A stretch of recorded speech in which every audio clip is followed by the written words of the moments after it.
పార్లమెంటులో మాట్లాడకుండా బందులు చేసినంత మాత్రాన బీసీలకు 42% రిజర్వేషన్లపై రాజ్యాంగ సవరణ సాధ్యం కాదన్నారు మాజీ మంత్రి శ్రీనివాస్ గౌడ్.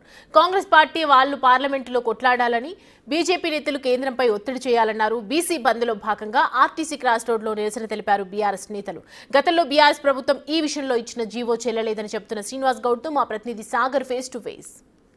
వ్యాప్తంగా బీసీ బంద్ కొనసాగుతుంది. అన్ని రాజకీయ పార్టీల మద్దతు బీసీ జేసీ ఆధ్వర్యంలో రాష్ట్ర వ్యాప్తంగా కూడా పలు నిరసన కార్యక్రమాలు కొనసాగాయి. హైదరాబాద్ ఆర్టీసీ క్రాస్ రోడ్లో బీఆర్ఎస్ శ్రేణులు పెద్ద ఎత్తున నిరసన వ్యక్తం చేస్తున్నారు. మాజీ మంత్రి శ్రీనివాస్ గౌడ్ ఒకసారి మాట్లాడదాం.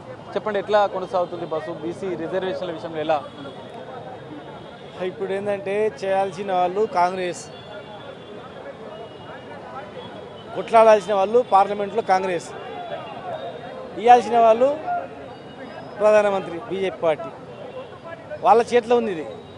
కానీ వాళ్ళు ఇక్కడ ఆర్టీసీ క్రాస్ రోడ్లో బంద్లో పాల్గొంటే బిల్లు పాస్ కాదు, జంతర్ మంతర్ దగ్గర ధర్నా ఇస్తే బిల్లు పాస్ కాదు.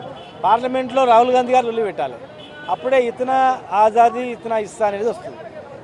పుట్టే మాట్లాడి పార్లమెంట్లో మాట్లాడకపోతే కాదు కదా, అక్కడ కొట్లాడాలి, మాట్లాడాలి. బీజేపీ వాళ్ళు కూడా సార్ 2 బిల్లులు తెలంగాణ నుంచి వచ్చినాయి, ప్రెసిడెంట్ ఆఫ్ ఇండియా దగ్గర ఉన్నాయి, క్యాబినెట్లో మాట్లాడి చర్చించి బిల్లు పాస్ చేస్తామని వాళ్ళని ఇయాల్సిన వాళ్ళు కాముండి వాళ్ళ మీద ఒత్తిడి చేయడానికి మేము ధర్నాలు బంద్లు పెడితే మేము కూడా ధర్నాలో పాల్గొంటాం, మేము కూడా బంద్లో పాల్గొంటాం. అంటే బంద్లో పాల్గొంటే రాజ్యాంగ సవరణ అవుతుందా? జంతర్ మంతర్ దగ్గర ధర్నా చేస్తే రాజ్యాంగ సవరణ అవుతుందా? లేకపోతే వాళ్ళ ఎంపీలు పార్లమెంట్లో లొలి చేస్తే అవుతుందా అనేది ఆలోచన చేయాలి. ఇప్పటికే అన్ని రాజకీయ పార్టీలు సపోర్ట్ చేస్తున్నాయి. కాంగ్రెస్ ఖచ్చితంగా 42% రిజర్వేషన్లు సాధిస్తేనే స్థానిక సంస్థల ఎన్నికలకు వెళ్తామని చెప్తున్నారు. దీని విషయం వాళ్ళే చెప్పిండ్రు చట్టబద్ధతతోనే 6 నెలల్లో చేస్తామని. 6 నెలలు దాటిపోయింది. 6 నెలలు దాటిపోయింది మొత్తం. 2 నెలలకు ఇప్పుడు తీసుకొచ్చిండ్రు. చాలా అంశాలు ఉన్నాయి కామారెడ్డి డిక్లరేషన్లో. మంత్రి పదవులు 42% అన్నారు, చైర్మన్లు 42% అన్నారు, బడ్జెట్ 20,000 కోట్లు అన్నారు, కాంట్రాక్టర్లు కూడా 42% కాంట్రాక్టులు బీసీలోకి ఇస్తామని.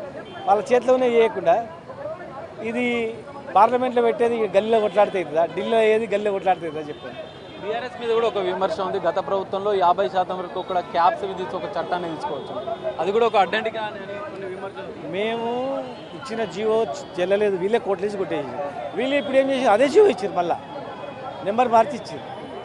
వాళ్ళు కొట్టేయించింది వాళ్ళు కొట్టేపించిండ్రు. ఇప్పుడు జడ్జి ఒప్పుకుంటాడా? అప్పుడు కొట్టేసింది ఇప్పుడు ఒప్పుకుంటాడా?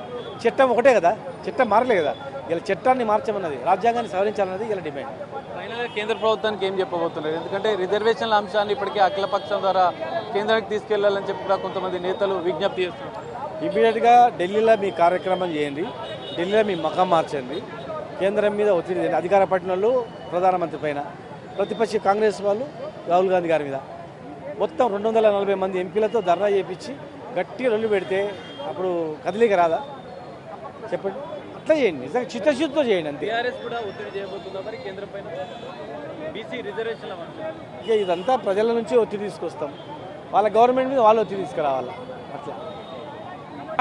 ఇది పరిస్థితి. ఆర్టీసీ క్రాస్ రోడ్ వద్ద పెద్ద ఎత్తున బీఆర్ఎస్ నేతలు ఇటు బీసీ బంద్కు మద్దతుగా కూడా తమ నిరసనను వ్యక్తం చేస్తున్న పరిస్థితి. కేంద్రం పైన ఒత్తిడి, బీజేపీ ఎంపీలు కేంద్రం పైన ఒత్తిడి చేసి బీసీ రిజర్వేషన్ల సాధనకు కృషి చేయాలంటూ కూడా, పోరాటం చేయాలంటూ కూడా ఇటు బీఆర్ఎస్ నేతలు చెప్తున్న పరిస్థితి కనిపిస్తుంది. కెమెరామెన్ వంశీతో కలిసి Sagar, Big TV, RTC cross road.